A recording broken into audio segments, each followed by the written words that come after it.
I am incredibly intrigued by why you wanted to do this. What made you want to do this?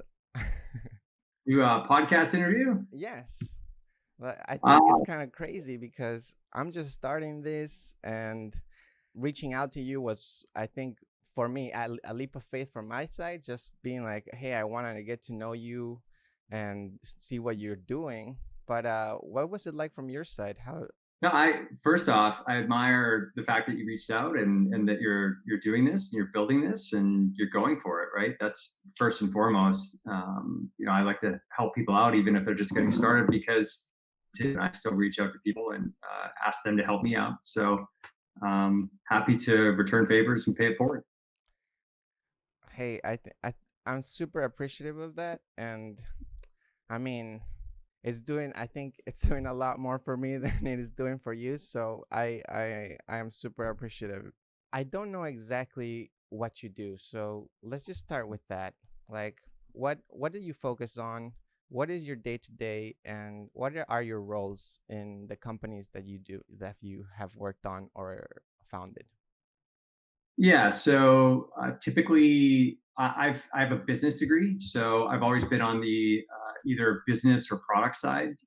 So I started off early on in my career in product, and also because we were startups and building our own companies, I took on naturally a lot of the business related roles for things like fundraising and finance, stuff like that. Mm-hmm. So now with Epics.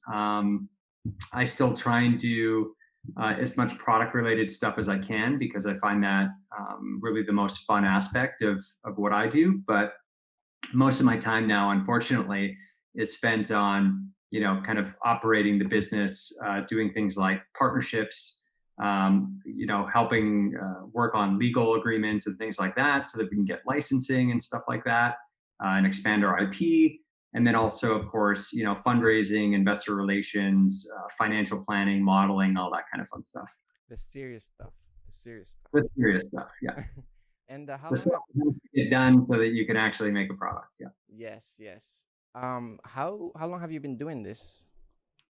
Would you So say? I got started pretty young as far as like my entrepreneurial journey was concerned because we started a product in when I was going to school in Montreal in the early 2000s, and we turned that into a business. I think in 2006 we incorporated it, and then yeah, I've been kind of on that journey ever since in various companies and different roles.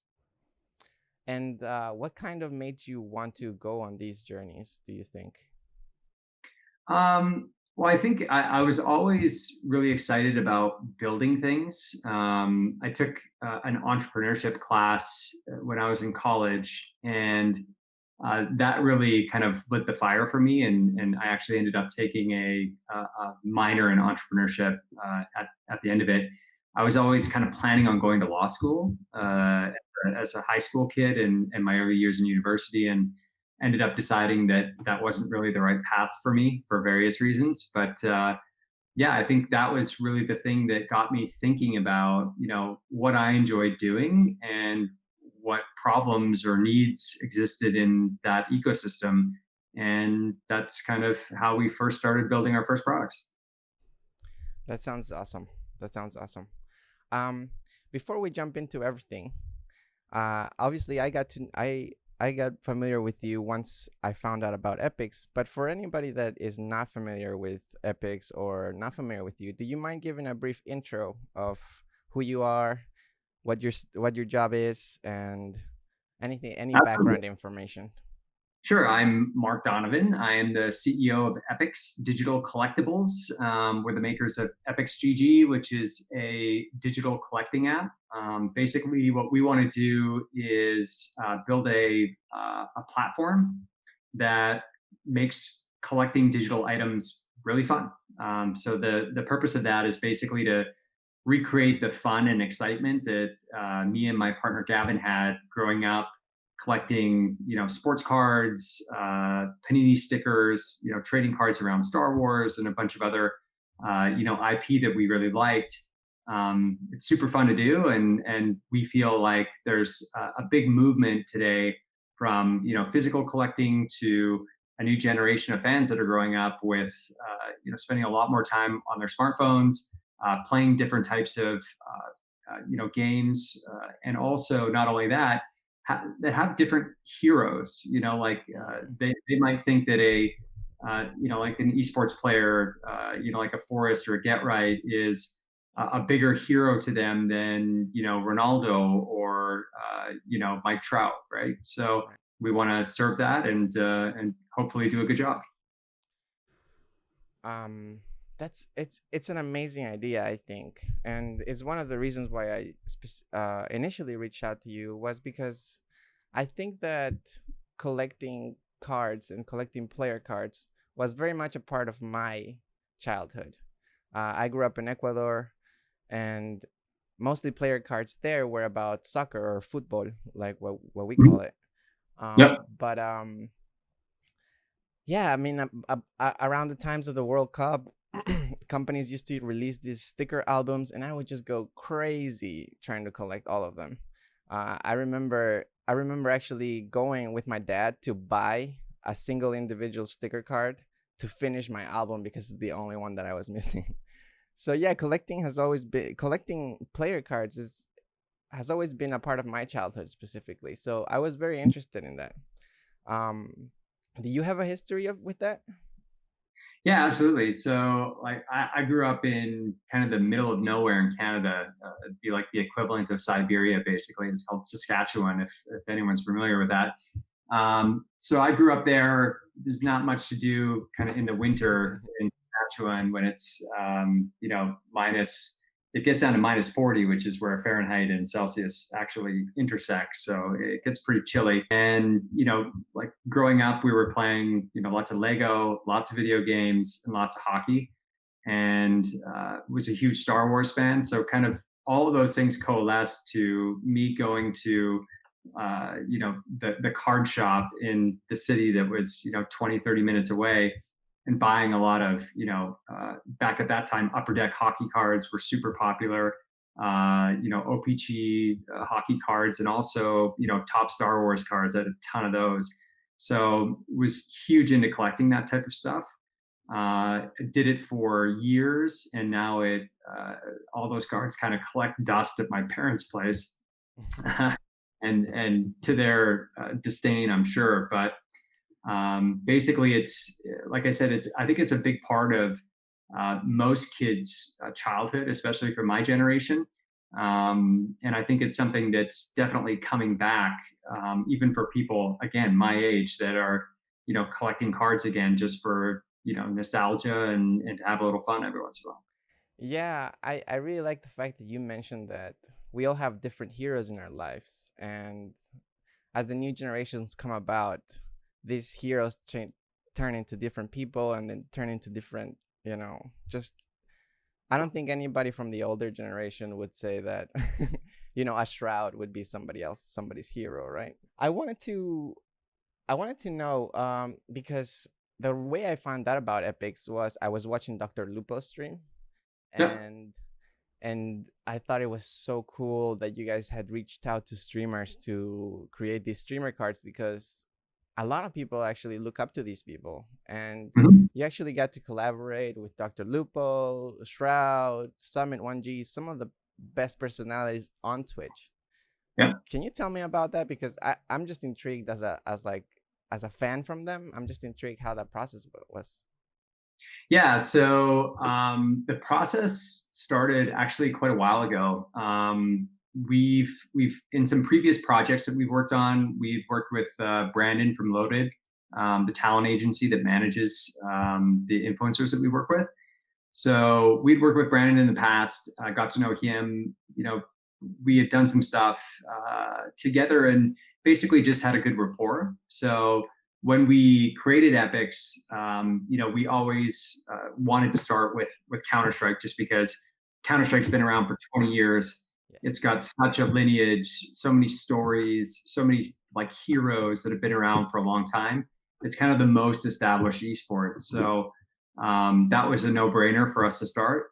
but we very soon after that were looking at what we could do in influencers and streamers and stuff like that.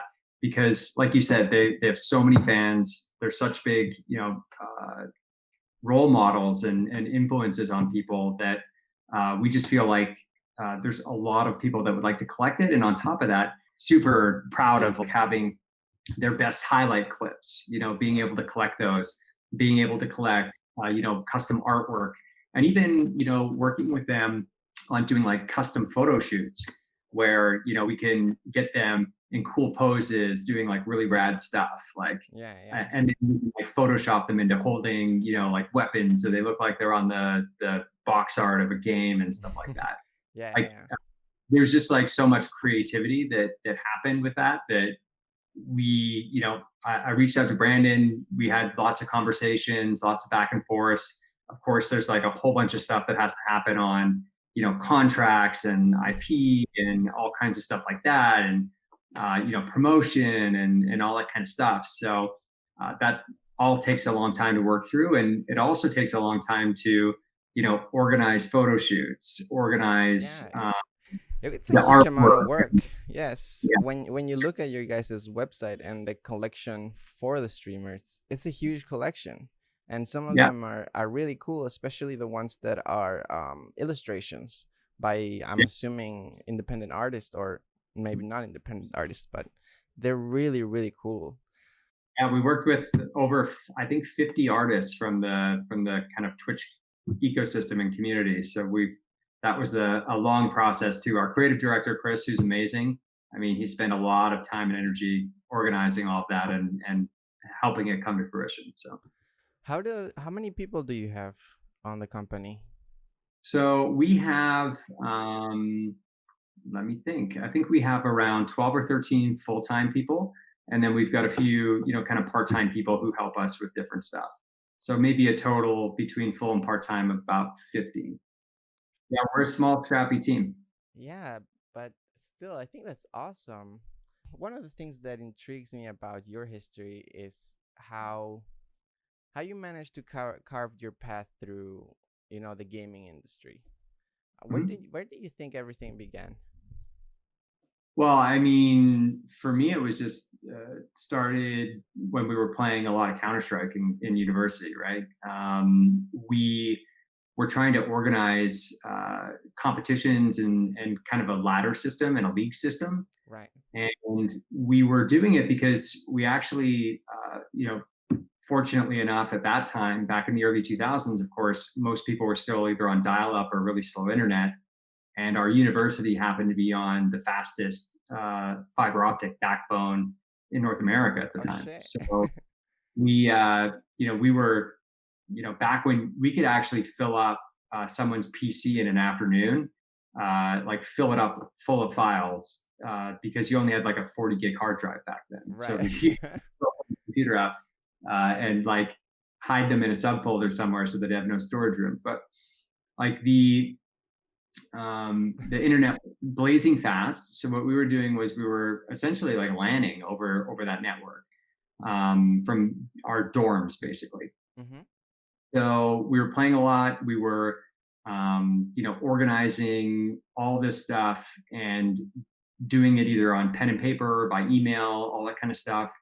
And frankly, it was just such a huge pain in the ass to have people, either not show up for matches or be like messaging you asking what IP they were supposed to connect Yes. to from the server, asking or like chasing people down to submit scores, like all kinds of stuff like that. So at that time, nothing existed really to automate that. So we started, getting some friends of ours in computer science to help write and cobble together some code to do it. And then over time, we figured, what, there's, obviously these professionals playing, these computer games, and at that time, having real jobs. But we always kind of felt, and I still feel that there's professional esports at the top, but there's just this huge ecosystem of people that are passionate about it and like to play, but they're never going to be pros. They don't like solo queuing. They want to have a little bit of organization around it, right? Like they want to have Yes. a team. They want to play in some events. They want to have some fun that way to make it a little bit more exciting. So Yeah. we, with that premise, we went out and raised a little bit of money and, built a company. And like starting something, we reached out to a lot of people in the game industry and just, made them pay attention to us. And, that company, we went through ups and downs with it. During the financial crisis, we were, always having a tough time there. And then we ended up, selling it to a group in California. And I was fortunate enough that after that deal went through, as part of it, they asked me to come down and help them on a project to acquire and spin a company out of Viacom called Xfire. So that was another big step in my career. Okay, so the first company so this is the software that you guys developed in university. Is this what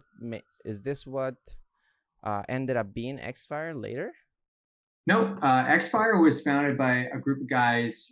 So one of them was Thresh, who was a huge Quake player, professional Quake player, and then a few other guys like Mike Cassidy and David Lowy, who both went to work at Google subsequently.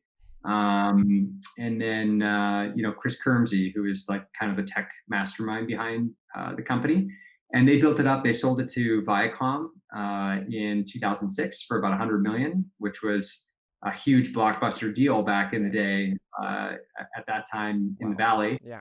And then, Viacom, just kind of screwed it up. They didn't really do much with it. Yeah. And then, they, for a variety of reasons, which, we don't need to get into, they wanted to sell it.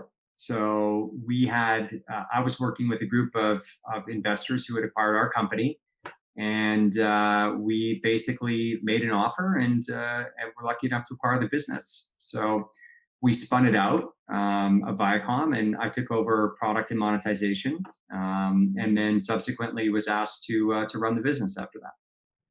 But let's go back 1 second before we start talking about Xfire. I wanted to really capture what was it that you made exactly when you created the software in university? It's just a matchmaking system, kind of. Yeah, it was basically everything from a social network to a tournament system. So basically what it allowed you to do, and what our goal was to basically make it so easy to compete in, tournaments or leagues around video games that you could just basically point and click. So it had everything from, tournaments. So you could create a tournament, people could sign up, and then basically when it was time to play, you just went into a calendar, you clicked a link. We actually had a desktop app that would launch the game for you. At that time, it was Counter-Strike. So it would launch the game for you. It would put you into the game server. We had our own custom mods. Wow. So you play through the mod.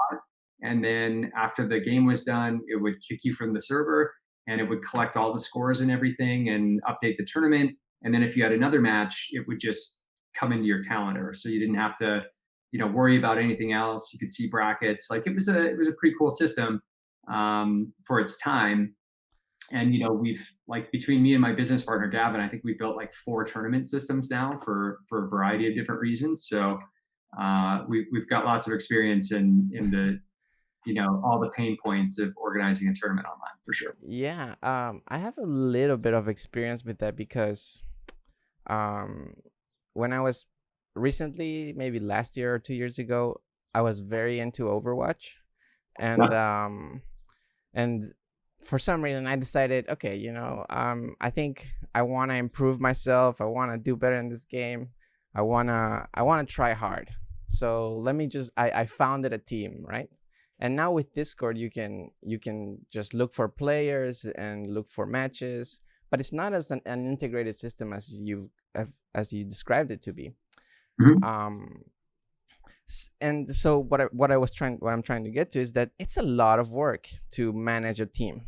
It's a lot of work because you have to find players, you have to coordinate matches, and and this kind of stuff just, I mean, it's a real job nowadays, an esport team manager. Yeah, yeah, So I, I I think it's amazing that you guys just anticipated this or just created this need for our gaming community. How did you manage to get a team together to make this happen? Like, what was the interest for everybody? yeah. So, well, our first company, we had an outsourced development team. So we had a team in India that we had built the actual tech side of the product, and my business partner and I met in university. So basically, that was kind of how we organized that. The subsequent companies like Xfire, I mean, we inherited some team members from Viacom, and then we supplemented that with people we hired out as well. And most of like building a company and getting a good team together is just number one, building something that's fun to work on and creating an environment where not only that it's necessarily always fun to work in, because there are times when working in a startup is definitely not fun, like it's stressful and it's hard. Yes. But I think one of the key things too is just like giving people the ability to work on something where they can see the impact of what they're doing very regularly, and that they have a sense of ownership over. So Mm. not only just shares in the company, but also they have the responsibility and the ability to execute, and your trust in them doing a good job. Like I don't think many other things in the world can motivate someone as much as that. Mm. So there's definitely a side of professionalism that it wasn't all fun and games for you guys. Like, Definitely not, but we've had our share of fun and games, and we always, like say at Epics and Rise before that, we go to a lot of events and things like that, right? So we tend to use those as good times for essentially team building and kind of hanging out together, as well as business and stuff like that. So there's definitely a lot of fun, but you've always got to balance it as you're going along. of course, especially with video games and in the industry that you are in. But you said you kind of like um networked with your computer science friends. Mhm. Did you guys start this with your friends, or was it always kind of a business oriented journey? Yeah, it initially started off with friends, for a variety of reasons. Some of them didn't want to, work on a business. Like a lot of them were still in school and things like that, or had, much more lucrative offers to join, tech companies. Right. Uh, but my business partner and I at the time, we were friends in university, and basically, kind of just decided that it would be fun to, see if we could build something out of it. So I initially thought I was going to take, kind of a year or two off school, and like after I was done graduation, and then potentially go back to school. And it kind of wasn't exactly planned that I would just keep on, being an entrepreneur for the rest of my life. But that's kind of how it worked out. I think that speaks to your passion and love for it. Yeah, absolutely. Yeah. um, Or maybe my sense of you know uh, sadomasochism or something like. yeah, I definitely, now that I'm trying to do this at the moment, I can I can sympathize with some of the emotions that you're trying to convey. Um, it's definitely hard stuff, especially to motivate yourself. Did you ever find any dire times like that, or any moments that were breakthroughs in your in your experience? Yeah, yeah. Like I said, yeah, we basically in our first company we had built product, we had launched, and then we were actually in the process of negotiating a partnership or sale to a large company, uh, and basically that ended up falling through because of the 2008 financial crisis. So, it was that was a pretty rough time. So we, kind of got scrappy and worked really hard and eventually got really lucky. And we just happened to kind of get along with them. And, that was how our company ended up getting acquired. So there's always, like I said, downtimes. And then sometimes, out of the blue, you end up getting a message or an email or, a call or something like that. And it can change the fortunes of your business. But it usually comes after number one, just grinding for a long time and getting your name out there and building stuff that's cool that people are going to find. And then number two, unfortunately, a lot of times it comes after like your shittiest, worst time too. So it's funny how that works out. Tell me a little bit about Gavin, because I think you've mentioned him a lot. Um, and one of the things that, in life, sometimes there are many things that can take you to the next level or that can guide you through a different path. One of those things, I think, is relationships that you get to build. And sometimes we're really lucky to have a friend that really inspired us, or really gave us an idea that just we carried through. um Describe to me, how did you met Gavin? What's your relationship like? And because it seems like you guys have been doing this for a long time. Yeah, Gavin and I have known each other for over 5 years now, I think. So we ended up meeting when I was, at Xfire. We basically were building a new version of what I had originally built. So trying to, because we had Xfire, it was a well-known brand in the PC gaming space. It had lots of users, and it also had, a tech platform, the chat platform that lots of people use. And we also had a reputation amongst game publishers and developers too. They knew who we were. We often worked with them on our in-game features, on promotions, and providing like voice chat and things like that. So what we had thought would be a good opportunity for us was building out some infrastructure and kind of plumbing for publishers and developers to be able to put tournaments directly into their games. That's how we felt it would be best for game players to actually Yeah. get to compete and take it to the next level a little bit, right? Yeah. So we basically built out a really great back end infrastructure to do that, that kind of looked like shit on the front end, to be frank. And I ended up, somebody had mentioned to me that there was this company that was making this tournament software, looked really awesome. So I looked it up, and it was like beautiful, like awesome product.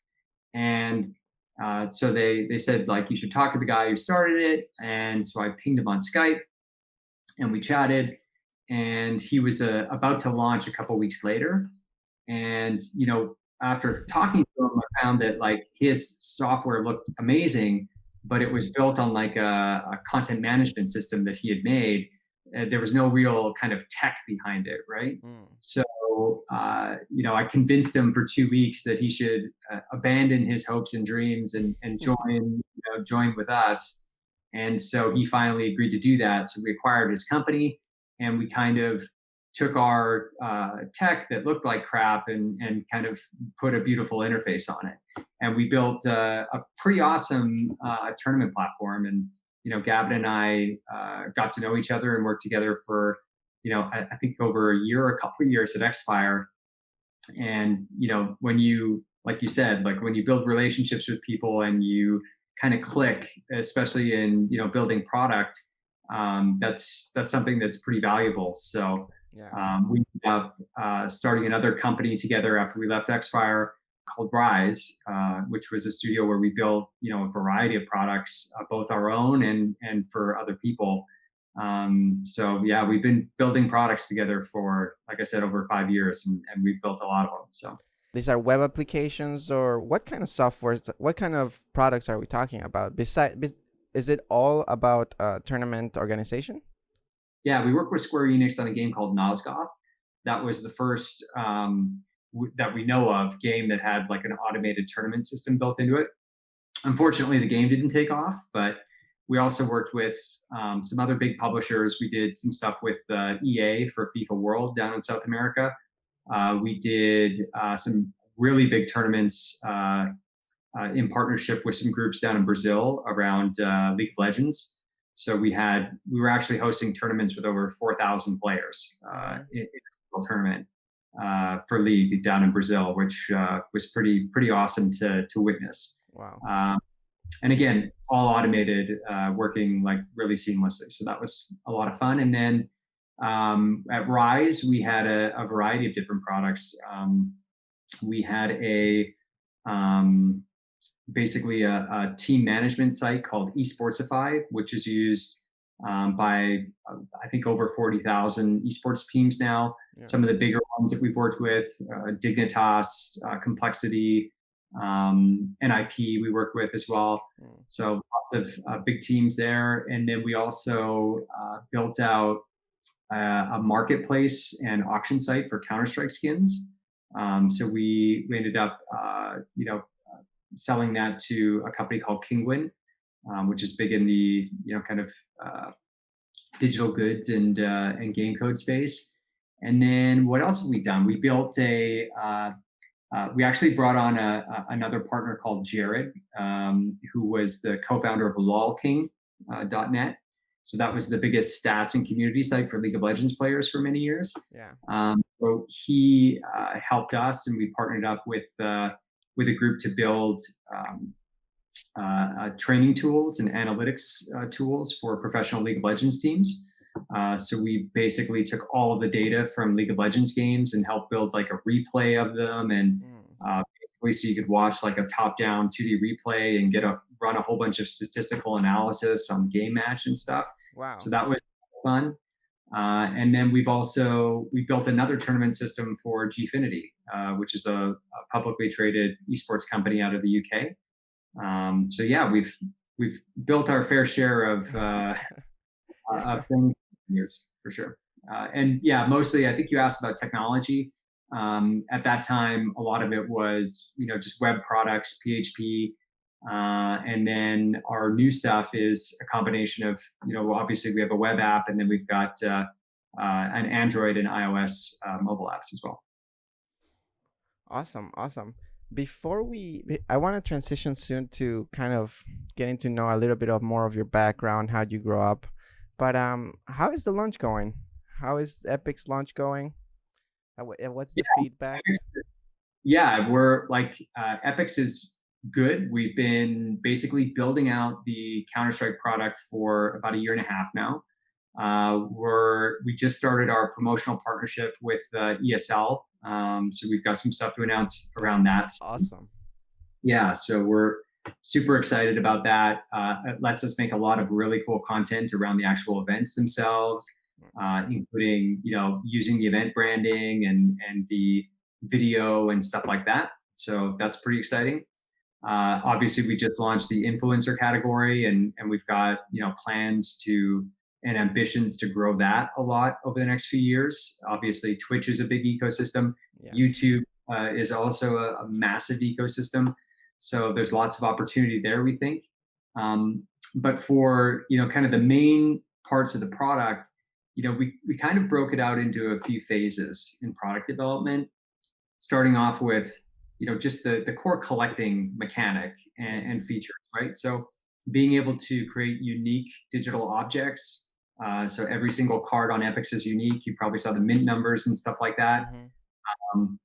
So that in and of itself, and then the ability to trade them, a marketplace, collection, all that kind of stuff, right? I thought that was very cool, the trade system. What's the idea that it sparked on me is because nowadays, especially with vintage cards, right? Player cards are vintage. People are selling that for a ton of money, right? Did you guys ever anticipated somebody actually being able to sell their digital collection or sell their cards within game to make real money? Yeah, I mean, it's something that we've definitely thought about. It's not something that we've done today. Some IP owners on digital stuff, they actually prefer that you don't allow that. Yeah. Uh, so it will depend on which partners we're working with, but it's definitely something that we've looked at and something we can do. Mm. One of the things that we have done is we've enabled blockchain support. So basically, people can um, create an Ethereum token from any one of their cards that they want to, and then they can go to any marketplace that supports Ethereum, and they can sell it for Ethereum and basically, uh, transact it for uh, programmable money that way, right? So Right. there's the opportunity for them to do it that way. Would we build something into the application? Potentially, something we've looked at. So you might see that at some point. But yeah, that's like phase one of the product. Phase Yes. two was building progression. So being able to level up your cards, having achievements, giving a sense of like accomplishment Mm-hmm. from collecting stuff. That was kind of phase two. And we're coming into phase three very shortly, so we're releasing our first game. So for the Counter Strike collection, you'll be able to actually create your roster of your five favorite players. You'll be able to put that up against rosters that we make against real teams in the Counter Strike ecosystem That's really through cool. like a regular season, through the events and stuff like that. And then eventually you'll be able to put it up against your friends or open challenges from the community. So So we're pretty it's with like a that. fantasy Counter Strike league, or Yeah, exactly. Yep. that Yep. is so cool. That is so cool. Last thing on the product side. So, Uh-huh. so phase four, which we're working on feverishly right now as well, and we'll hopefully have some stuff to announce, is um, actual physical cards. That's what I was So gonna ask. yeah. So basically, what we've looked at for the competitive landscape and companies like Tops and Upper Deck and Panini that are have been in the card industry for a long time. One of the things we think that is really missing is a strong connection and interactivity between physical and digital Yes. for collecting. So we're like working with one of the best companies in the world at manufacturing and producing physical trading cards, and so we're going to kind of push the envelope and do some really cool stuff for that interaction and combining the digital and physical collectability of things. And we're extremely excited about that too. So it should be pretty cool. No, I think physical cards are are a great idea. Whenever there's TwitchCon, for example, have a place where you could see all the physical cards, or people that trade the physical cards together, could make for an awesome community driven, event. Absolutely, yeah, and I think it's definitely something that we're, like I said, super excited about, and I think there's a lot of other opportunities on the physical side too, where like right now, if you collect physical cards and if you did when you were a kid, like a lot of times it was kind of a solitary experience, right? Like you were, opening packs and you'd fill up your binders and you'd be able to see your collection. But if you wanted to actually trade with people, and especially for me, it was really hard because I lived in the middle of, nowhere. So Right. for me, I'd have to ask my parents to drive me into a card shop so I could like swap stuff out or trade. We'd do it at school a little bit, but a lot of my friends weren't as into card trading as I was. So I had one or two to trade with, but the that experience is really kind of hard, and you couldn't really like I could compare my collection to my friends sort of, and Hmm. we could compare our cards sort of, but like on Epics we've got a leaderboard for every single collection in the app, right? Right. So if you want to be the number one shroud collector, you can very quickly see how your progress is going to that goal. Mm. And on the physical side, nobody's been able to do that yet. But we think there's ways that you can actually connect the two, where you could see, oh, I've here's my digital checklist of my physical collection. Here's my digital leaderboard of my physical collection, and you can start to do stuff like that. That's We've also awesome. got some really interesting stuff that we're doing on the manufacturing side, where we can take some of the stuff that makes collecting Epix cards cool, like for instance, mint numbers. So every card having a unique mint number, and having the A1 card being the lowest mint and the most desirable for any collection. Yeah. Well, we can actually do that on the physical side as well. So we Mm. can make every card unique in that sense, which is, again, something that no one's ever done and we're extremely excited about. That sounds really, really, really amazing. To be honest, I can't wait. I can't wait to see you guys' physical cards. I'm really excited. Do you think there's any influences in your childhood that defined what you do today? Well, I mean, just growing up where I did, like I said, we didn't have a lot to do other than play games in the winter. Like I was kind of this mix between, I played hockey. I was, a bit of a jock, and then I was also really into school and kind of a nerd. So we would alternate between, going and playing in a hockey tournament in a weekend, and then going to my friend's place and playing like Dungeons and Dragons or, playing video games, and really just developing a joy and a passion and like a competitiveness for games. When I went to university, the last thing in the world I thought I was going to be was an entrepreneur. I always thought I was going to be a lawyer. I was planning on that path, and then taking one class that I didn't really think was going to affect me that much just completely changed the trajectory of my life. Just kind of getting lucky on who you meet in life as well. Like there's a bunch of game meetups and things like that. So I would go and meet people from the game industry. And then all of a sudden, I meet this guy who used to work at a company that I worked at summers, like in the oil field, so I could make extra money for university. And he was their first employee and also happened to be the first employee at BioWare. And so through him, I ended up getting to meet the two founders of BioWare. So Greg and Ray, I got to talk to them about the game industry and just kind of build a network and snowball from there. So it's kind of funny how life works out that way. And how were you able to finance all your endeavors? Yeah, so basically we like any entrepreneur, you either have to build it on your own revenue. So we've built a few companies that way, and then or products that way through Rise, and then sometimes you have to work with investors. So you basically build a plan and kind of trajectory for the company, and you go out and get people to believe in it. And sometimes it works, and sometimes it doesn't. But ultimately, that's what investors like to do: is take chances and educated risks on people who want to go out there and build stuff. That sounds so scary, man.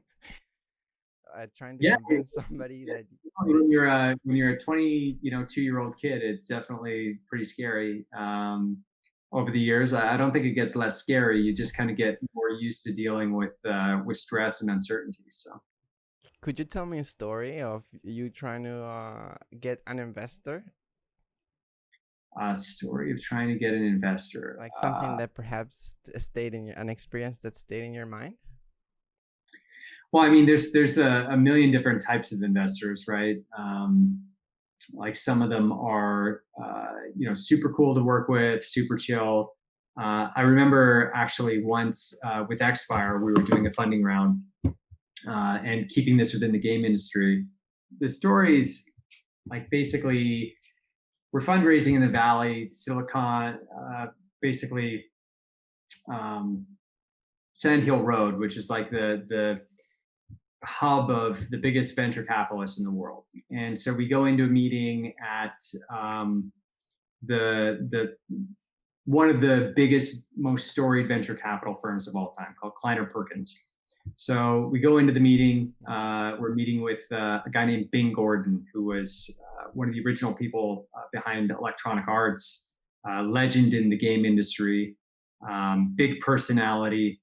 And so when I sat down, we started talking about what we wanted to build with the automated tournament software and all this kind of stuff. And we're going into things, and I think it was about our fifth or sixth meeting of the day. So I was, pretty exhausted at that point. And Bing basically, he just cut me off mid sentence, and he looked at me and he said, "Are you the guy?" And I had no fucking idea what. And he looks at me, he's like, "Are you the guy?" And I said, I don't know. Am I the guy? And the banker who was sitting there with me kind of was looking like a deer in the headlights, was just shocked. And neither of us kind of knew what to say. And he said, he's like, you look like the guy, but I don't know if you're the guy. He's like, and so it was kind of like a weird thing where, the rest of the meeting was a little awkward and weird, but, having looked back on that and thinking about it, it's definitely one of the more interesting experiences I've had with an investor in any meeting. But I've had some really interesting ones, especially early on in my career. I had one fall asleep in a meeting. Oh no. Never turn the lights off to do a presentation in an investor meeting. I've learned that one. But yeah, no, I've had some really fun and exciting ones too. In You know, retrospect, what do you think he was asking? Bing was asking if you know, like if this was like the thing that we had confidence about. And so looking back on it, the correct answer was looking him dead in the eye and saying, "Fuck yeah, I'm the guy." Exactly. So, It was a test that's of confidence. yeah, that's what investors are looking for, right? And they're looking for somebody who really feels that way. So that was definitely a big learning lesson. But also, like I've had some interesting investor meetings too, like with people that are angel investors and just like crazy, fun guys who like I've gone to have like a beer meeting just as like an introduction to wild nights out having fun and stuff like that. So everything in entrepreneurship can kind of run the gamut from boring, most of it is just grinding 16 hours a day, and then sometimes you're having some pretty cool and awesome times in like crazy hotels and stuff. It's Right, and at the same time, that is also building your business as much as your grind.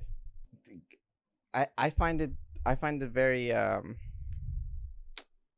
daunting, the idea of having to sales pitch an idea to an investor. It's something that right now, I in this stage of my of my podcast, I have no visualizing of anything of that sort whatsoever. So it's really hard for me to picture that, but it sounds so scary, man. It sounds so scary. well, it is. It's always scary to do it because one of the biggest things is like you're creating something, and you're pretty vulnerable when you go out there, right? You're putting an idea out in the universe, and let me tell you, some investors are very quick to tell you that your idea is shit and that you're not very bright and it's never going to go anywhere. And some investors are very good at saying that nicely, and then some investors are good at being constructive, but the ultimately like you just have to believe in what you're doing, and it's not really a sales pitch. It's actually explaining what you want to do, explaining why there's a need for it, really understanding that there's a market for it. Investors need to get a return on their capital. That's how the game works. And then just basically figuring out whether there's a fit personality wise between you and the investor. If they're passionate about your company, they have to be passionate about you, and you have to really think that that investor is going to be somebody that, if things are, going bad and it's hitting the wall, that investor's, going to have to be there to, help, help you get through it, and also, keep your spirits up too. So. Hmm.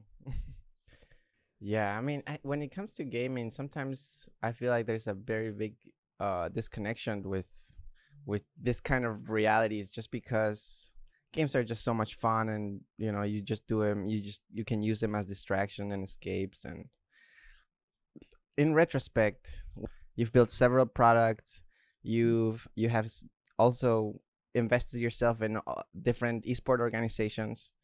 What do you think really narrows down what your passion is, or what you really like to do in your day to day? Building stuff. I like um, solving issues, solving problems, and building. That's kind of what I like to do. as far as the mundane stuff of like building financial models and going through contracts and that type of stuff. Not so fun, but if I can get up in the morning and build products, I'm a happy guy. What made you want to be a lawyer? What was going through your head? Was it like social pressure? Well, I think a lot of it was I was from a really small town. There it seemed like a good job, good career, um, and on top of that, I was really good at arguing with people and making a point. So everyone always told me I'd be a good lawyer.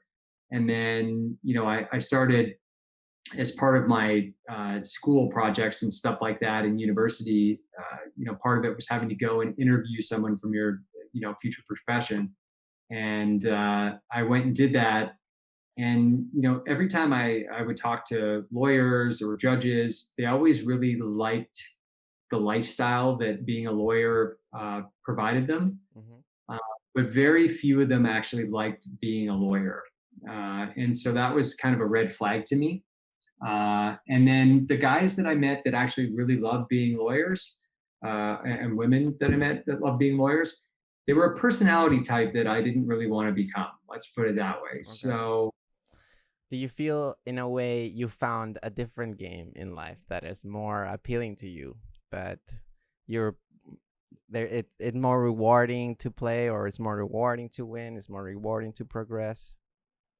never thought of it that way. Maybe I still find like every time I watch a game preview or like a new trailer come out for something, like I want to play, and I still do play, especially games that are more story driven. Yeah. Like I play through a lot of those now, but yeah, anything competitive, like you said, I guess the game of life is fun to kind of compete in and try and win too. So Right. you gotta level yourself up and rank your skills up.